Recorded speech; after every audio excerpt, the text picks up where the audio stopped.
It's important to take the time to reflect on our mistake and to mourn certain unfortunate events in our life. But you also have to know when it is necessary to close the previous chapter and start a new one.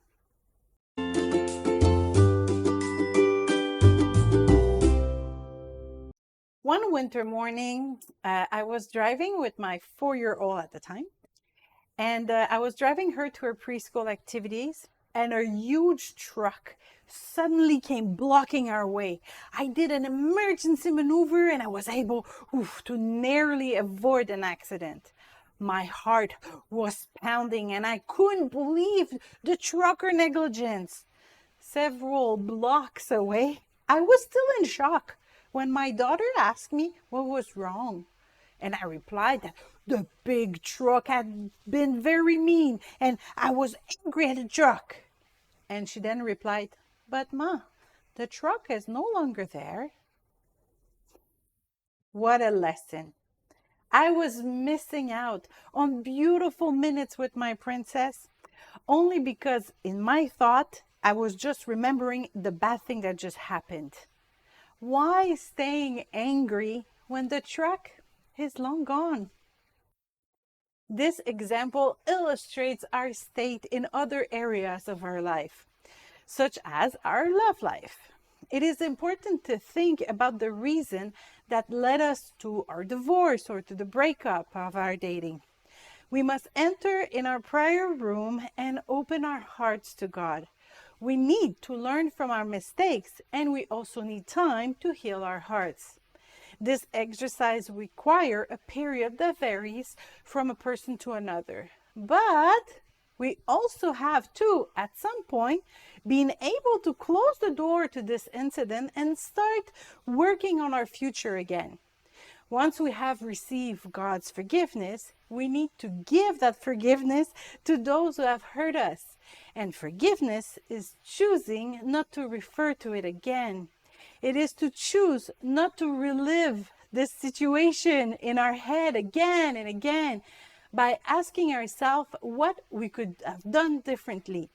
It is to choose to leave this event in our past and to move on. It is God who can tell us when it is time to turn the page.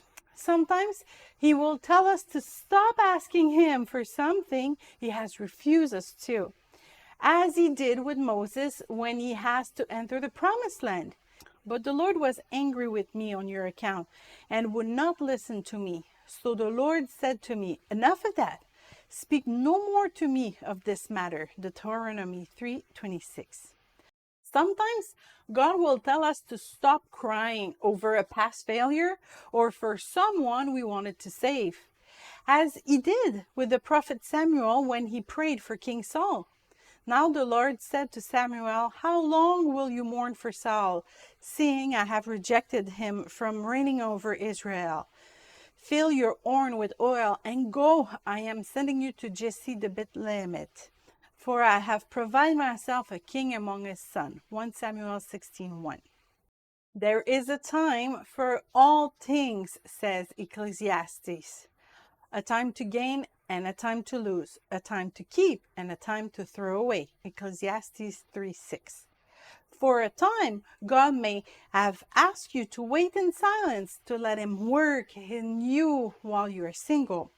But maybe God now wants you to get up and start walking in His holiness to meet other children of God. There is a time to wait and a time to seek. Maybe it's time to stop looking at the wrongs we've suffered and start looking at God's perfect plan for our life. The same is true for our relationship with God. We can at times look at our past and glorify God for the deliverance He has brought to us. But we shouldn't envy our past when we did whatever came to mind without thinking of the consequences. We give our life to God for better and for worse, for blessing as well as for sacrificing and persecution.